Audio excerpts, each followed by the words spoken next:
औज़ुबिल्लाहिमिनश्शैतानिर्रजीम बिस्मिल्लाहिर्रहमानिर्रहीम।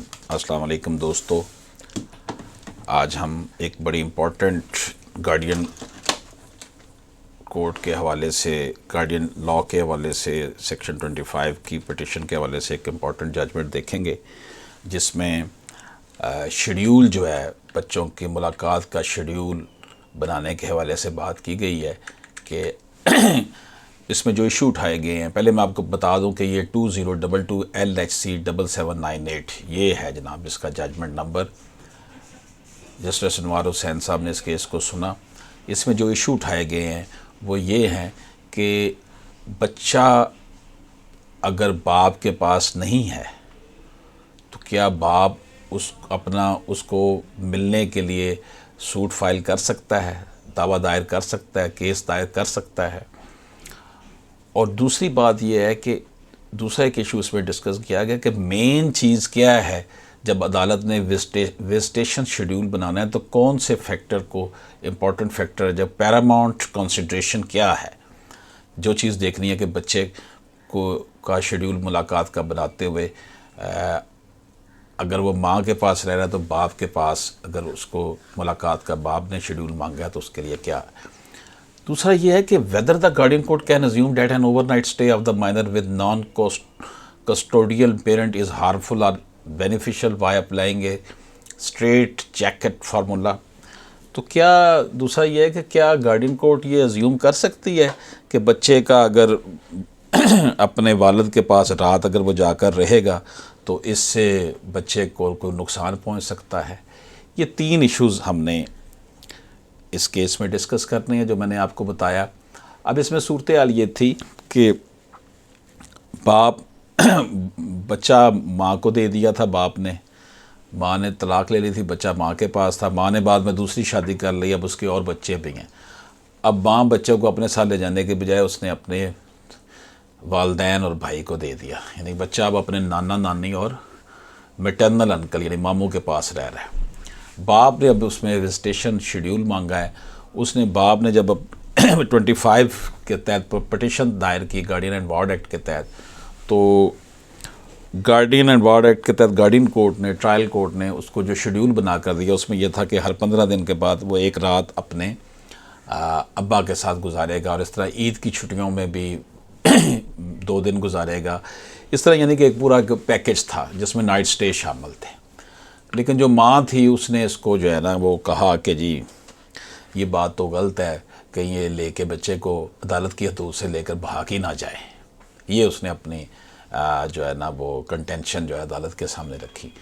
तो जब ये कंटेंशन रखी उसने इस ट्रायल कोर्ट के फ़ैसले को फर्स्ट एपीलेट कोर्ट या डिस्ट्रिक्ट कोर्ट में किया, तो डिस्ट्रिक्ट कोर्ट ने उसके मॉडिफाई कर दिया, उसके शेड्यूल को रात वाले स्टे को दिन वाले स्टे में, दिन वाले मुलाकात में कर दिया, वो भी अदालती हदूद के अंदर।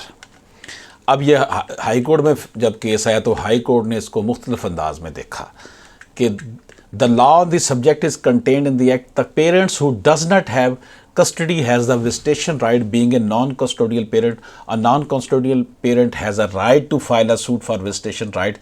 The law in vigo on the subject lacks and guidelines about the duration or frequency such visit. ये जो कानून है गार्डियन एंड वार्ड एक्ट का वो इस हवाले से खामोश है कि बच्चे की जो बच्चा जिसके पास नहीं है, जो नॉन कस्टोडियल पेरेंट है, उसके पास मुलाकात का क्या शेड्यूल होगा।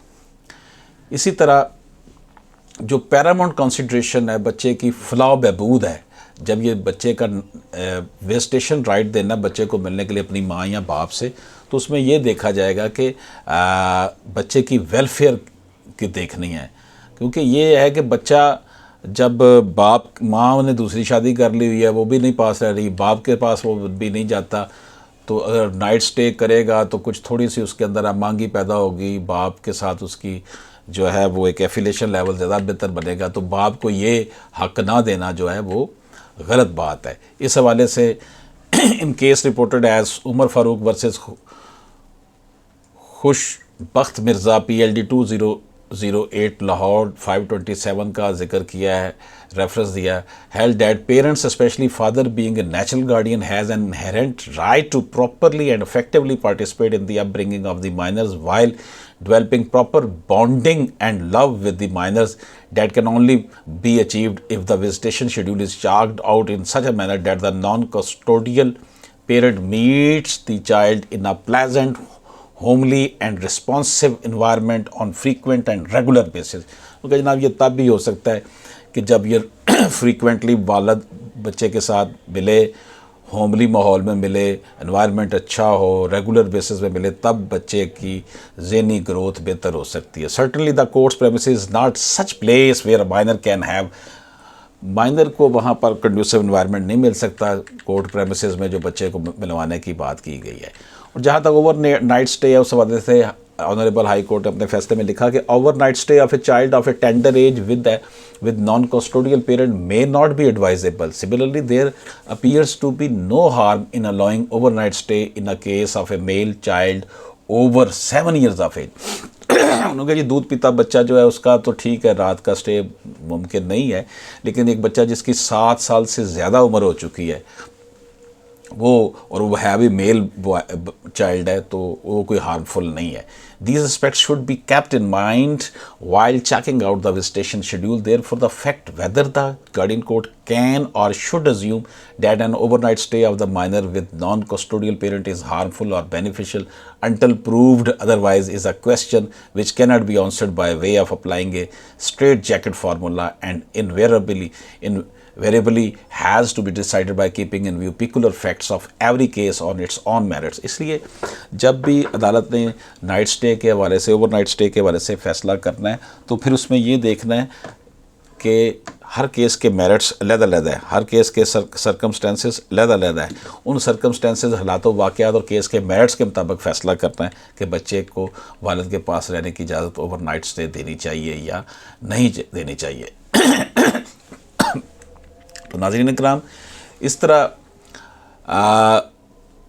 अ non custodial parent has a right to file a suit for visitation right. पहली बात तो ये है। दूसरा ये कि जो मेन फैक्टर जो है in deciding A guardian partition including checking out of A visitation schedule is a welfare of minor.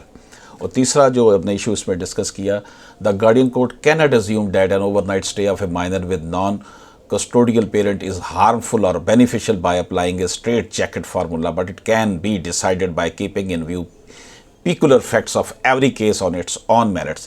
तो गार्डियन कोर्ट ये नहीं अज्यूम कर सकती कि जनाब ना ओवर नाइट स्टे से बच्चे, नाबालिग बच्चे को कोई जो है उसके ऊपर कोई हार्मफुल है या बेनिफिशियल है। ये हर केस के मेरिट्स अलग-अलग तौर पर देखे जाएंगे, हालात व वाक़यात। अब इस केस में औरत ने दूसरी शादी कर ली है, वह उसके और बच्चे भी हो गए हैं, बच्चा मामू और नाना नानी के पास रह रहा है, बाप उससे मुलाकात का राइट चाहता है और अदालत जो है हाई कोर्ट ने उसको ओवरनाइट स्टे फोरनाइटली का ऑर्डर जारी कर दिया, यानी कि वो हर 15 दिन के बाद एक रात अपने अब्बा के साथ गुजार सकेगा। इजाज़त दीजिए, अल्लाह हाफ़िज़।